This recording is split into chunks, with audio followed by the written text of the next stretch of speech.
Nama saya Novia Fika Rahma dari kelas 5B. Video ini dibuat untuk memenuhi tugas UTS Etika Profesi dan Kependidikan dengan dosen pengampu Ibu Isna Rafianti MPD. Guru merupakan suatu profesi yang berarti suatu jabatan yang memerlukan keahlian khusus sebagai guru dan tidak dapat dilakukan oleh sembarang orang di luar bidang kependidikan. Profesi guru adalah jabatan profesional yang memiliki tugas dalam proses pembelajaran seperti yang pertama mengajar, mengelola kelas, dan merancang pengajaran. Guru dikatakan sebagai profesi karena memiliki fungsi dan signifikansi sosial bagi masyarakat, menuntut keterampilan tertentu yang diperoleh melalui proses pendidikan dan pelatihan, dan didukung oleh suatu disiplin ilmu tertentu. Selanjutnya, kode etik guru. Pertama, guru membimbing peserta didik untuk membentuk manusia Indonesia seutuhnya yang berjiwa Pancasila. Yang kedua, memiliki dan melaksanakan kejujuran profesional. Dan yang ketiga, berusaha memperoleh informasi tentang peserta didik sebagai bahan untuk melakukan bimbingan dan pembinaan. Yang keempat, guru menciptakan suasana sekolah sebaik-baiknya.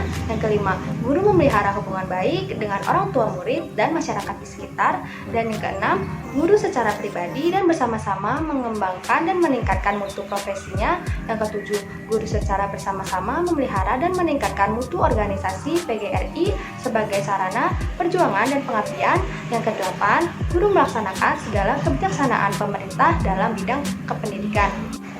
4 kompetensi dasar yang harus dimiliki oleh seorang guru. Yang pertama, ada profesional. Kompetensi profesional ini adalah kemampuan seorang guru dalam mengelola proses belajar mengajar, seperti pengelolaan kelas, penguasaan materi belajar, strategi mengajar, dan penggunaan media belajar. Yang kedua, ada pedagogik. Kemampuan pedagogik berkaitan erat dengan kemampuan guru dalam memahami proses pembelajaran. Keberagaman siswa di dalam kelas juga akan memerlukan keterampilan guru dalam mendesain program pembelajaran. Lalu yang ketiga, ada sosial. Kemampuan sosial adalah kemampuan guru sebagai pendidik untuk berkomunikasi dan berinteraksi yang baik dengan warga sekolah maupun warga dimanapun guru berada. Lalu, yang keempat, merupakan kepribadian.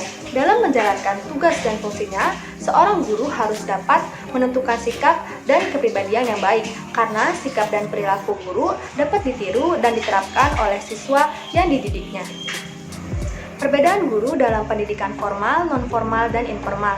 Dalam pendidikan formal, yang mana merupakan pendidikan yang didapat dari suatu lembaga pendidikan seperti sekolah dasar atau SMP dan SMA, pendidik formal merupakan pendidik yang ditetapkan secara resmi oleh lembaga kependidikan yang diselenggarakan di sekolah-sekolah pada umumnya.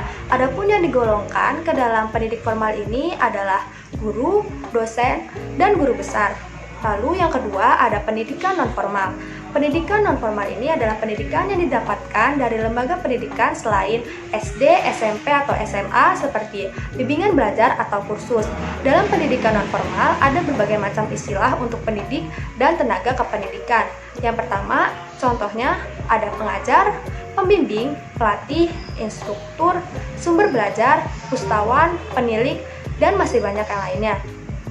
Lalu yang ketiga, pendidikan informal adalah pendidik pertama yang memberikan pengetahuan dan pengalaman kepada peserta didik, misalnya dalam keluarga seperti ajaran orang tua dan yang berasal dari lingkungan berupa pemuka masyarakat. Contoh kasus pelanggaran kode etik yang mana dikutip dari berita merdeka.com yang berjudul Guru SMA N7 di Ternate yang pukul murid hingga tewas dipecat. Fajrin, guru honorer SMA Negeri 7 Pulau Moti, dia memukul siswanya yang bernama Yusran dengan menggunakan mistar kayu hingga terjatuh dan mengeluarkan busa di mulutnya. Peristiwa itu terjadi saat apel pagi pukul 7.30 WIT di halaman sekolah yang akhirnya menyebabkan Yusran tewas. Hal ini dikarenakan Yusran tidak mengenakan pakaian batik saat upacara. Bukan hanya melanggar kode etik seorang guru, dalam kehidupan keseharian pun tindakan ini dianggap tidak beretika, sebab kekerasan bukanlah hal yang terdapat dalam ajaran-ajaran Pancasila di Indonesia. Setelah diperiksa, Fajrin ditetapkan sebagai tersangka. Polisi menyatakan menjerat dia dengan pasal berlapis. Fajrin dijerat pasal 351 ayat ketiga tentang penganiayaan dan pasal 81 soal perlindungan anak. Ancaman hukumannya maksimal 9 tahun penjara. Sekian video kali ini, kurang lebihnya mohon maaf. Terima kasih sudah menyaksikan.